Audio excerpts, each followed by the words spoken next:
안녕하십니까? 단윤진입니다.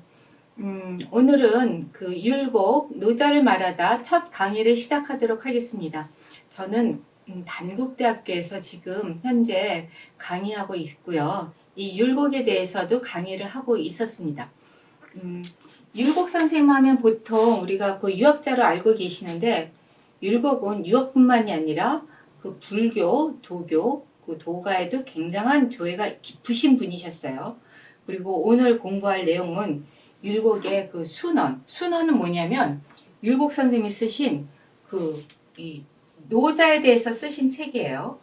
앞으로 저희가 이게 이 순원에 대해서 공부할 텐데, 오늘은 그 순원의 개략적인 이야기만 하고요. 다음부터는 순원에 직접 들어가서 율곡 선생님이 순원을 어떻게 쓰셨는지 그 내용을 하나하나 알아보도록 하겠습니다. 일단 순원은 아까도 말씀드렸지만 율곡 선생님이 쓰신 책 이름입니다. 그 순원이란 율곡의 저서. 보통 율곡이 그 성악지벼, 율곡의 대표적인 저술이 성악지벼인데, 성악지벼를 1575년에 썼어요.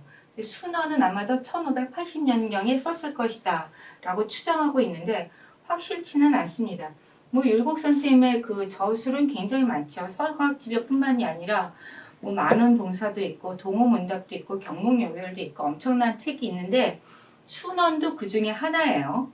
그리고 순원은 아까 얘기했지만 노자, 이 율곡은 1530년에서 1584년, 나이가 우리나라 나이로 48세, 만 나이로 47년 1개월 사셨나? 너무 짧게 사셨어요.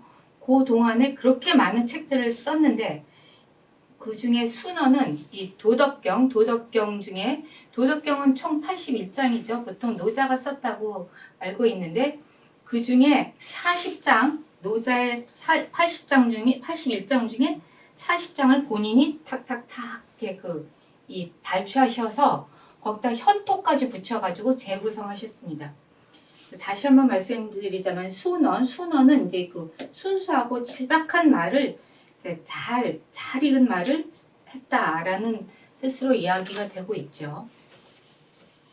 그리고 순원은 아까 말씀드렸지만 이 40장으로 되어 있다 그랬죠. 이 40장, 총 40장인데 이 40장, 1장부터 40장까지 율곡 선생님 본인이 하나하나 그걸 뭐라 그러죠? 요거 1장부터 3장은 몇 장, 4장은 뭐 이렇게 이름을 붙이셨어요.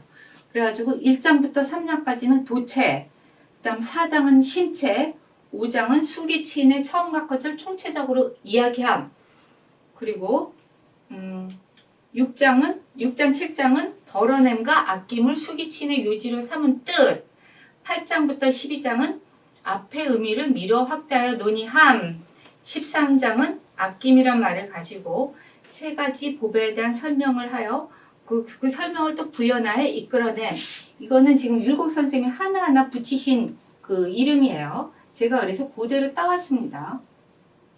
그 다음 14장, 19장은 앞의 의미를 거듭하여 펼쳐 말함, 20장은 경솔함과 조급함에서 생기는 잘못을 가지고 말함, 21장은 맑고 고요함이 천하의 으뜸이 됨을 말함, 그 다음 22장은 공부하는 요점을 미루어 말함, 23, 24장은 천성을 온전히 하는 효과를 거듭 말함, 25장은 도체를 체득한 효과에 대해서 말함, 그 다음 26장에서 35장은 치인의 방법과 공유에 대해서 말함, 36장은 시작하는 처음을 삼가고 끝맺음을 염려해야 함을 말했었지만 아직 그렇게 되지 않았을 때 미리 방지하라는 뜻을 말함. 제가 말함 하는 거는 그 율곡 선생님 처음에 하면서 시작하기 때문에 그렇습니다. 그 다음 37장은 하늘의 도가 착한 이에게는 복을 주고 지나친 자에게는 재앙을 내리며 가득 찬 것은 덜어내고 겸손한 것은 더해주는 이치를 말함. 제39장 40장은 사람들이 도를 행하지 않음에 대해서 한탄하면서 마침하고 있어요. 요거로 오늘은 제가 그 율곡 원문을 말씀드리지는 않는데, 앞으로는 그 1장부터는 율곡 선생 원문을 가지고 한자를 해석할 거예요. 여기서 지금 잠깐 제가 말씀드리자면, 처음에 좌, 우, 순언, 범, 40장, 수 3장, 언, 도체라고 이야기하고 있어요. 아까 제가 말씀드렸죠. 여기 1장부터 3장까지는 도체라고. 이 도의 체에 대해서 이제 율곡 선생님 말씀하시고, 그 다음에 4장, 언, 심체. 4장은 심체에 대해서 말한다. 그 다음에 제5장, 총, 논, 치기, 치인지, 시종. 그러니까 여기 지금 수기, 치인이라고 제가 알기 쉽게 약간 의역을 했는데, 율곡 선생님은 수기, 치인이 아니라 치기, 치인이라고 얘기하고 있어요. 치기, 치인. 마찬가지죠. 치기, 치인이나 수기, 치인이나 뜻은 자기를 다스리고 남을 다스리는 이 시종, 처음과 끝을 총괄해서 말함. 그렇게 하고, 그 다음 제6장, 6장, 7장은 같이 있죠. 6장, 7장. 6장, 7장은 소녀색, 손과 색, 그러니까 덜어냄과 아낌에 대해서 소녀색, 여기도 역시 위, 치기, 치인지, 요지에서 그 치기, 치인, 수기, 치인의 요지로 삼음. 그 다음에 8장, 9장, 8장부터 제12장. 여기 보면 자, 제8장지 12장 하면서 개, 추, 광기의. 그러니까 8장에서 12장까지는 모두 그 의미를 확대하여 논의함이라고 말씀하시고 있습니다. 그 다음에 제13장.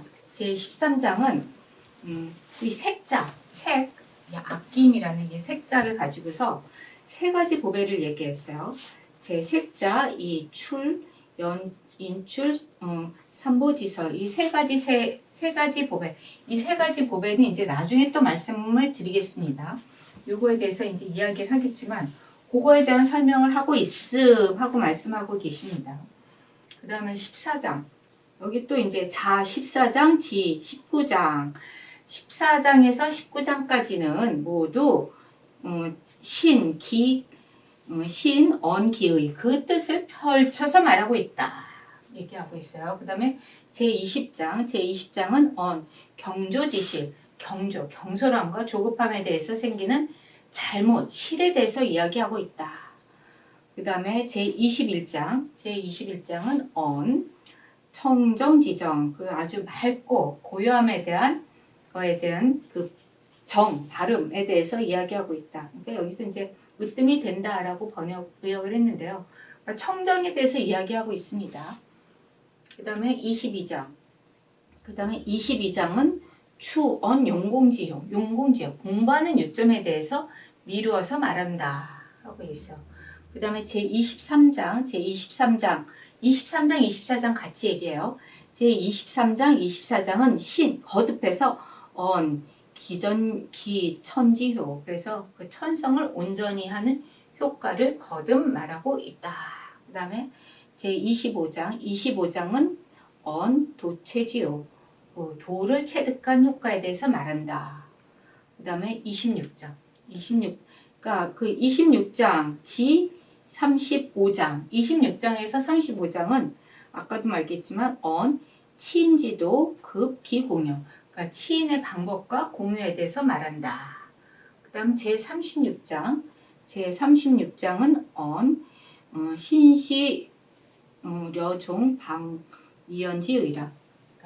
그러니까 신시, 처음 시작하는 섬을 삼가고 끝맺음을 염려해서 말했는데 이연지방, 아직 그렇게 되지 않았을 때를 방지하라는 뜻을 이야기한다 라고 얘기하고 있습니다. 그 다음에 37장은 37, 38을 같이 얘기합니다.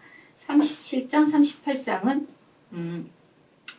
천도, 하늘의 도는, 그러니까 이 복선화음, 휴영익겸 해가지고 이거는 이제 그 주역에 나오는 말인데, 하늘의 도가 착한 이한테는 복을 주고 지나친 자에게는 재앙을 내리며 가득 찬 것은 덜어내고 겸손한 것은 더해준다.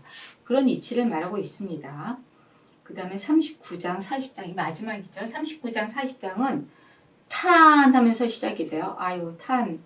뭐를 탄하나? 사람들이 인, 지, 박, 능, 해도지, 종지 이것을 갖다가 행하지 않음에 대해서 한탄하면서 마친다라고 얘기해요. 그러면서 이제 이 순언의 요지에 대해서 또 이야기를 하는데요. 순언의 요지. 순언은 무의를 종지로 삼으면서 행하지 않는 것이 없는 것을 들었었다. 그러니까 이게 여기 보면 무위를 종으로 삼는다. 여기 보면 원전도 대저 차서 이 무위위 종입니다. 무위로서 종으로 삼는다. 그리고 또 그뿐만이 아니라 기용 무불이, 그 쓰임은 무불이, 근데도 그 쓰임은 무불이, 있지 아니하면 행하지 않는 것이 없다. 그래서 즉 역, 비, 이거, 허, 무야라. 그래서 허와 무에 빠진 것은 아니다. 그러니까 순어는 무위, 위, 무불이를 종지로 삼는다라고 얘기하고 있어요. 무위를 종지로 삼으면서 그 무불이를 얘기하고 있으니까 그 결과는 뭐겠어요? 무위, 위, 무불이. 이 나중에 무위, 무불이는 굉장히 많이 나오는 말입니다. 무위를 종지로 삼지만 사실은 무불이. 그러니까 그 되지 않는 게 없다. 무위, 이거 중요한 말이에요. 제가 그래서 무위를 종지로 삼지만 여기 나중에 이거 노제에 나오는 말인데 이 무불이.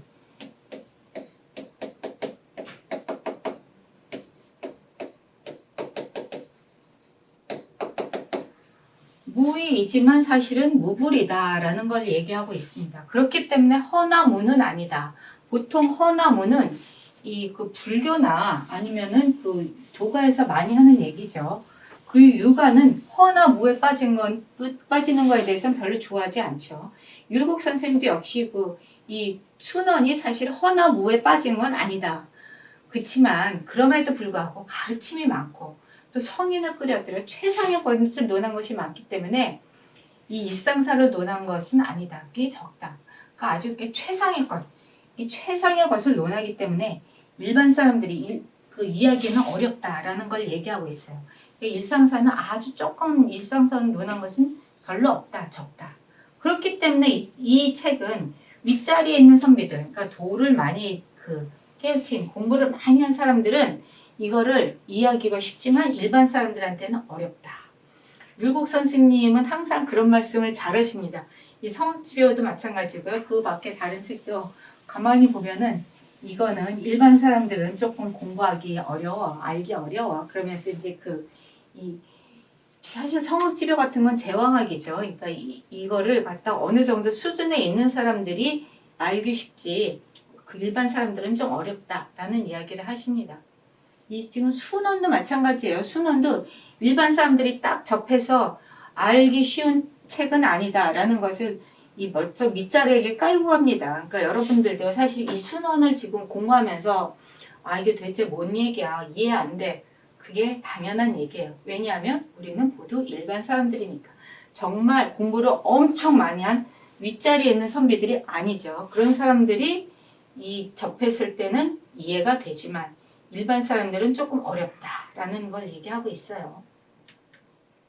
그렇지만 그럼에도 불구하고 자기의 이기심을 극복하고 욕망을 억제하고 자기 자신을 이제 고요하게 하고 무겁게 해서 또 뿐만이 아니라 자애롭게 하고 겸허하게 해서 이 백성을 잘 대할 때 모두 간절하여 배우는 자에게는 용미가 있고 보탬이 될 것이다. 여기서 바로 또 백성을 대하는 뜻 이런 거 나올 때마다 율곡이 유학자라는 게 바로 금방 드러나죠. 백성을 대하는 뜻이 아주 간절하고 배우려고 할 때는 이 책은 도움이 된다. 이런 얘기를 하고 있습니다. 사실 율곡의 순원을 발견하게 된 게 율곡 순원이 필사본이 많이 있는데 그 중에 남아있는 게 홍계이가 필사를 했습니다. 그리고 발문을 썼어요. 그래서 우리가 지금 보고 있는 율곡의 순원은 거의 홍계이 덕분에 알게 됐는데 홍계이는 누구냐? 조선 영조 때 성리학자예요. 영조 때 성리학자인데 이 사람이 율곡 순원에 대한 글을 읽고 나름 발문을 썼습니다. 중요해서 이 홍계이 발문은 한번 짚고 넘어가도록 하겠습니다. 홍계이가 율곡 선생의 순원에 대해서 어떻게 이야기를 했는지. 홍계이 율곡 선생은 일찍이 노자의 도덕경 중에서 유학의 도와 가까운 2098자를 가려내서 노자 도덕경은 사실 5천자죠. 5천자 중에 2098자를 순원에다 쓴 거예요. 율곡이. 2098자를 가려내어 순원의 책을 엮고 주해와 구결을 하였다. 그리고 당나라의 한유는 순자의 학문이 아주 정순하고 조그만 병통에 있다고 여겨서 유학의 도와 맞지 않는 것은 삭제하여 성인들의 전적에 덧붙이려고 하면서 이것은 공자의 도의 공자의 뜻에 합치될 것이다 라고 하였다 라고 얘기했습니다.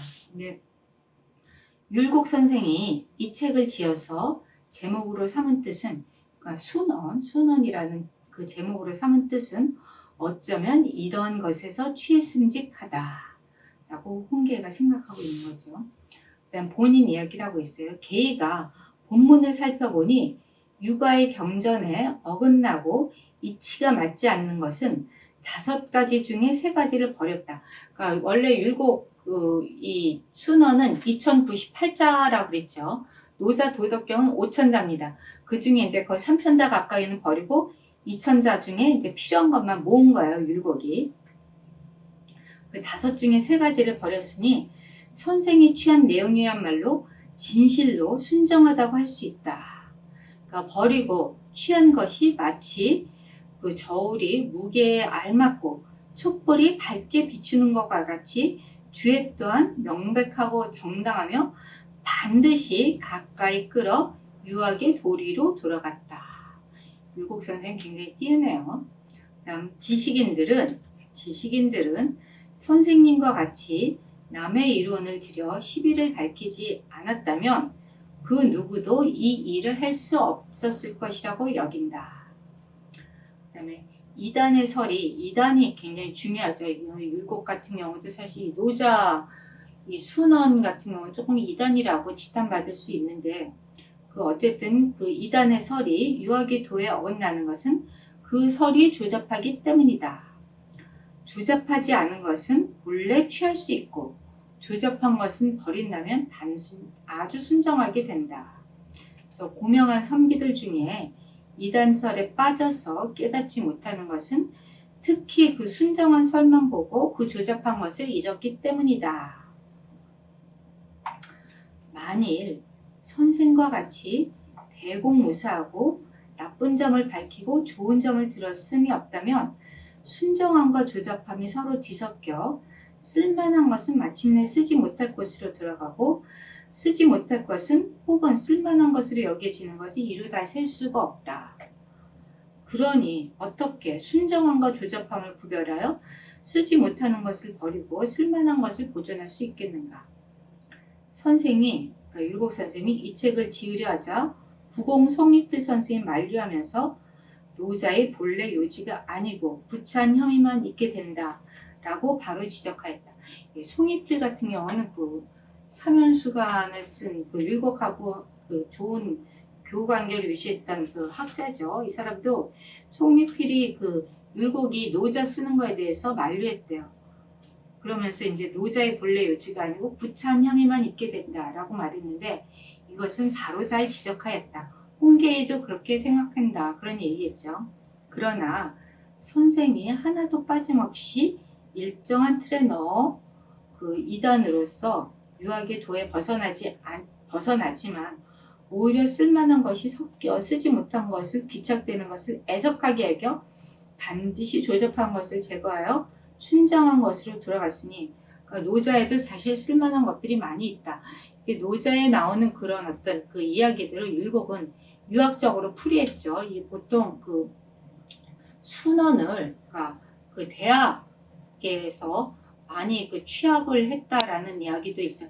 그러니까 그 말이 뭐냐면 대학과 그 노자를 갖다 잘 엮어가지고 율곡 입장에서는 대학을 바탕으로 노자를 갖다 그렇게 본 학자도 있습니다. 최근에. 어쨌든 그런 것들이 그래서 그 순적과 노자를 갖다가 이제 유학으로 돌아갔으니 그 오랜 후에도 선생님의 마음을 볼 수 있다. 그러니까 내가 홍계이가 호서를 순행할 때 그 연산을 지나던 중에 우연히 신독재 선생 그 김집의 후손에게서 김 선생의 손수춘 이 책을 얻게 되었다. 그러니까 이게 아까도 말씀드렸지만 이 책은 송시연, 그다음 김장세 이런 책들이 많이 있었어요. 근데 이게 지금 그때 그분들이 쓴 책은 아직 조금 남아 있었다라고 하지 실제로는 잘 모르겠습니다. 근데 어쨌든 홍계가 그거를 보고 그 당시 그러니까 영조 때 영조가 이 홍계 같은 경우는 생물연대가 1703년에서 1777년이에요. 그러니까 사실 태어나기는 숙종 때 태어난 것 같아요. 그렇지만 그 활동하던 시기는 영조 때 활동을 했죠. 그러니까 이 성인이 돼서 그때 이제 그 발견을 해서 혹시나 없어질까 우려되어 활자로 인쇄했더니 내용이 앞뒤가 이상한 것 같다. 그래서 경호년 정월초순의 후학 홍계의 삼가스다 해서 이 사실 없어질 뻔한 그 사실은 그 잘 모르는 율곡의 순원을 갖다가 홍계가 그러니까 찾아내서 이 뭐랄까 이 활자로 인쇄를 해서 우리가 지금까지 율곡 선생님의 순원을 볼 수 있게 된 것이죠. 어쨌든 감사드립니다. 홍계희 선생님한테도. 네, 이분도 뭐 상당히 그 주저어류 대전이나 주문공 선생, 뭐 행궁이 뭐 책들 많이 냈어요. 이런 것들도 우리가 이제 조금 더 이 연구를 해봐야 되는 선생님인데 어쨌든 뭐 오늘은 홍계를 얘기하려는 건 아니고 율곡 그 순원을 얘기하려는 것이기 때문에 홍계 선생님한테 감사드리면서 율곡 순원을 계속 공부하고자 합니다. 네, 오늘은 여기까지 하겠습니다. 감사합니다.